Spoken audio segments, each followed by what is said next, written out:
Kristof Kramer është një prej atyre emrave që mbetet në kujtesë jo për golat apo trofete shumt, por për një ngjarje që tronditi të gjithë botën e futbollit, humbjen e kujtesës gjatë finales të botërorit 2014.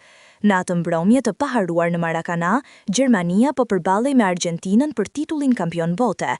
Kramer, vetëm 23 vjeç dhe pjesë e formacionit titullar, po jetonte ëndrrën e çdo futbollisti, por në minutën e 17 pas një përplasjeje të fortë me mbrojtjesin argjentinas Ezequiel Garay, gjithçka ndryshoi. Goditja në kokë la pa kujtesë, aq sa, sipas rrëfimit të vet më pas, ai I kishte thënë arbitrit Nicola Rizzoli, gjyqtar, a është kjo finalja e botërorit? Kramer vazhdoi të luante për disa minuta, pa e kuptuar plotësisht se ku ndodhej, përpara se të zëvendësohej nga Andre Schürrle.